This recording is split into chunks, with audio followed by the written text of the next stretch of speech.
Hello, I'm Jane Pfeiffer, founder and president of Fieldtrip. At Fieldtrip, we work with nonprofit leaders to help them solve some really important issues.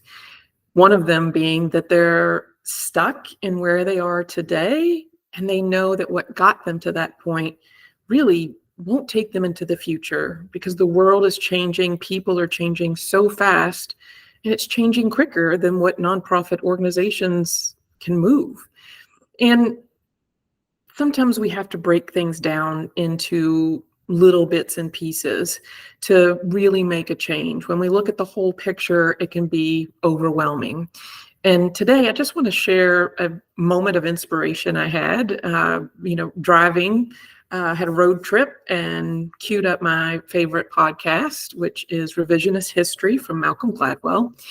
And the episode was called A Good Circle, and Malcolm interviewed Matt Scoggin, who is the president of Hope College. Now, Matt's journey to Hope College is quite unique. He didn't come through academia, he came via Wall Street. He was a graduate of Hope College, so he knew it intimately and had appreciation for what it did for his career.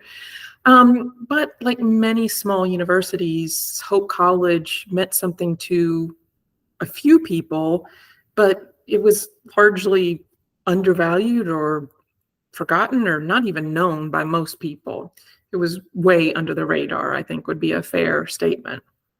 However, after taking the position, a friend of President Scoggin joked with him, and this is a quote from the podcast, in a snarky way that, well, no one should have to pay for hope, insinuating that really an education at Hope wasn't worth that much, wasn't even maybe worth the price of tuition, which at the time was about $33,000 a year.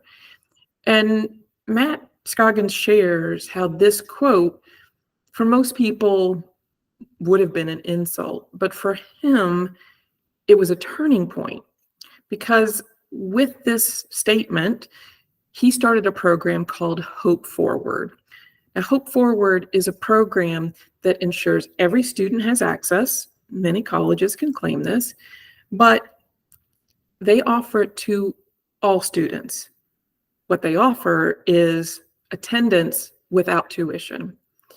It's a unique pay it forward approach that relies on generosity of sponsors, good people, neighbors, and gratitude from alumni and others that have benefited from an education or a relationship with Hope. Now, I could go down a rabbit hole here because I love Malcolm Gladwell's perspective on higher education. And Hope College is definitely an anomaly, but it's a model that I think should become more common, especially with universities who are uber well funded and could do it with just saying they'll do it tomorrow and the program starts. But that's the rabbit hole I vow not to touch today. What struck me the most was the statement, no one should have to pay for hope. And that was hope with a lowercase h for me. In working with nonprofits, I realized that often what their mission provides is hope. Hope to their beneficiaries that tomorrow or today might be a little better than yesterday. Hope to benefactors that they're contributing to solving a really big and complicated social issue. And hope is an active state of mind. It drives us towards something better than the current moment and from something outside of ourselves. It's a belief that something positive is possible, even though we don't know what comes next. The opposite of that is living in fear and worry. And even the best of us can succumb to that on certain days. So as a nonprofit leader, you might get lost in the tactics of your mission. I know I get lost in the tactics of what we do every day, the who, the how, the what, and where.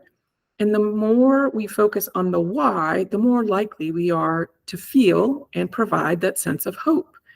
That's how we get to making sure that no one has to pay for hope. So my question to you is, how can you add hope to every interaction that you have outside your organization and in?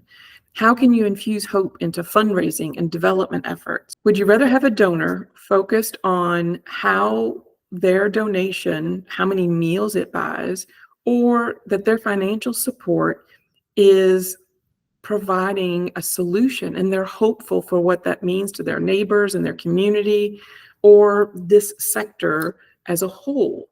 It's crucial to make hope a part of every touch point of your organization. And that's my request for today. Thanks for watching. For more videos, visit wearefieldtrip.com/nonprofit.